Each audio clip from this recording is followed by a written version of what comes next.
Adventure into Fear with the Man Called Morbius, the Living Vampire. Issue 22. Curse of the Cat Demon. Fear fraught thrills in the tradition of Dracula. The Man Called Morbius. Dawn. Shafts of gold pierce the veil of smog that hangs over Los Angeles and strike terror into the heart of this man, this vampire called Morbius. You see, Martine, how he fears light. Evil things cannot stand the light. Yes, Damon, I loved him once, but you are correct. The brilliant scientist I cared for is dead, buried within this creature of the night, the servitor of the scientific demagogues, the caretakers. Precisely. And if our cult is to wrest the destiny of mankind from their hands, this vampire must die. No, it's true, Damon, that I detest the light of day. That exposure to it pains me. But neither it nor your cat demon Balcatar will kill me. For now, I'll have to be content to escape your evil clutches. But I'll soon return to free Martine and destroy you. After him, great Balcatar. Bring your occult power to bear to slay the man-bat. The demon priest is less clever than I had presumed. He was aware of the scientific origins of my vampire affliction, aware that I am a living vampire. Yet he automatically assumed that I would turn to ashes at dawn like Dracula and the other legendary vampires. The fool! The Vath enzyme serum that saved my life and made me a vampire caused me to develop an allergy to sunlight. But ashes? Were my situation not so desperate, I might be tempted to laugh. But the peril is still quite real. This alley leads nowhere, and there is no access here to a sleeping place away from the light. The doors and windows of these buildings are barred. Thus, I shall have to face the day again, despite the agony. Wait, what's that behind me? Balcatar. So Damon has not given up the chase. Very well. Feel my. No! Already the sunlight takes its toll. Already I am too weak to fight back. And I am compelled by Damon's spell over me to smite you, Michael Morbius. You can speak, you can think. I had no idea. I presumed you some elemental force, lacking any instinct but that of a brute killer. What I am does not matter. I must be as the spell commands. I must be. Yes, I hear you. Please, go on. Bring him. But Majesty, dare I defy? Has he gone mad, or is he conversing with some presence only he can detect? No, Majesty, I do not question your wishes. We shall depart at once, as you desire. Hail, Garrick. Your life has been spared, Michael Morbius, but your sanity may be the price of your pardon. Prepare for a journey unlike any you have ever. Balcatar, stop! What are you doing? I ordered you to slay the vampire, and you are mine to control. No longer a demon priest. The higher authority calls me back whence I came, and seeks also to meet with Morbius. No, there is no higher word than the spell I have over you. I order you to come back. Do you hear? I order. He was mine. I summoned him from beyond. He can't have rebelled. It defies all the laws of the dark arts. Can't we follow them, Damon? Follow them? Where? How? Excellent questions, and the three caretakers viewing the macabre scene from their headquarters outside the city wish they had the answers. Poor Damon, even his demon servants desert him. I find no cause for amusement in this turn of events, Kamar. Damon has lost an ally, true, but so have we. Morbius was to have played a crucial role in our strategy for saving humanity. But would we have wanted that role, Ular? He seemed to disapprove of our plan to infiltrate Earth's population with the members of the super race we are creating. Even if he knew we could cure him, would he accept leadership of the children of the comet? Where have you taken me? The sun still shines here, yet my weakness seems to have passed. How can it be? Easy enough. The light you see is not that of your sun, or any sun. You see, the home of white people has no sun, only the glow sphere. It hangs there in our sky, to warm us, to light our paths, to remind us always that we are the prisoners of the land within. This is the birthplace of demons. It cannot be. Where is this land within? Within what? We do not know. It is simply within. You've never questioned, never tried to learn where. Of what use would such knowledge be when there is no escape from this land save the summons? But come, we must move on. You are to have an audience with King Garak at the palace. And I have my death to attend to. Your what? My death. By Garak's order. I disobeyed a summoner. The punishment is.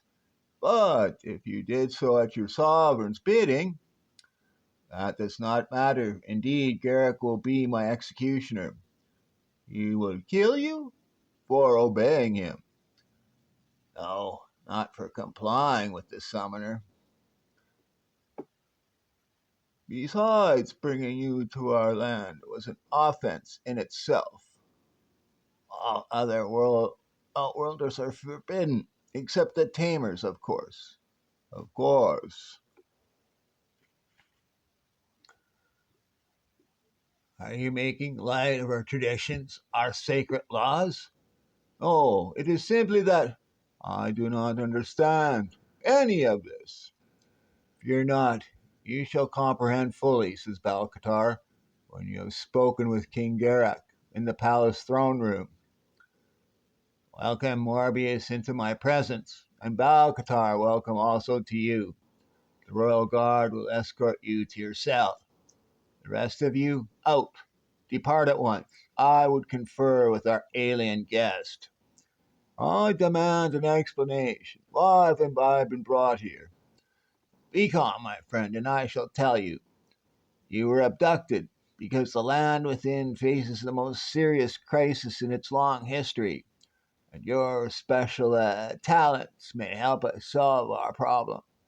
Oh, and what sort of crisis is it that a vampire might alleviate? Why, one of population, of course.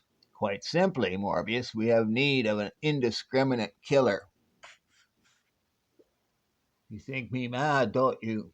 Perhaps it would help if I related to you the origin of our race and our land. The first of our kind were spawned on your world, Morbius. A sorcerer named Ebrog created us from quite ordinary house cats to amuse himself. We were few in number at first, and of course rather puny in intellect, having been created full blown from an inferior species. But Ebrog could not resist creating more of us to give as pets to his brother sorcerers. He and his fellows failed to consider that we would still reproduce in litters, and that our increased brain capacity would, after a few generations, present a threat to them. We revolted, no longer content to be the playthings. We wanted our freedom, and we seized it by whatever means we could. But our rebellion succeeded only partially. We won the right to determine our own destiny, but not on Earth. The sorcerers who had owned us were humane enough not to destroy us, but they also felt we could not be trusted. So they gathered to create this cage for us, this land within, and they imprisoned us here for all time. Two, they felt we owed them a debt for having brought our race into being. So, on penalty of genocide, They required that one of each generation of our people be deemed the Valkatar. It is a title, not a name. It means the summoned one, and whoever holds the title must serve the Earthman who can call him forth. Then you are not demons at all, but creatures of flesh and blood. But that does still not explain. Our crisis allow me to continue. All I've told you so far is quite relevant. The magicians, you see, never expected that we would civilize, build a culture as we have done. They felt certain we would remain savage, animalistic, that wars and pestilence would keep our population constant and well within the bounds of what our land could support. Once more their vaunted wisdom failed them. Barely a century after our imprisonment here, the great treaty was signed. There has been no war ever since, and our science has found cures for most of our deadliest plagues, while murder has become a virtually non existent crime in our society. But we have continued to multiply in litters as before, and as a result, we now face extinction. Our air and food resources are almost totally depleted. We do not wish to kill one another, so we have chosen instead to introduce a destructive force into our society. You shall be that force, Morbius. You were brought here to feed on my people. No, you cannot be serious. I despise my vampiric affliction. I loathe the mania of my thirst, and I would hate myself if I assumed this hideous task of yours. Alas, you have no choice. There is no way back to Earth for you. No way back? You trap me here? What gives you the right? Guards, guards! I warn you, Morbius, we use these weapons only on lesser animals, but if you harm me, save your threats. I cannot fight an entire city, but neither can I condemn myself to a lifetime of living on others' blood. I shall escape this world, Garrick. I swear it.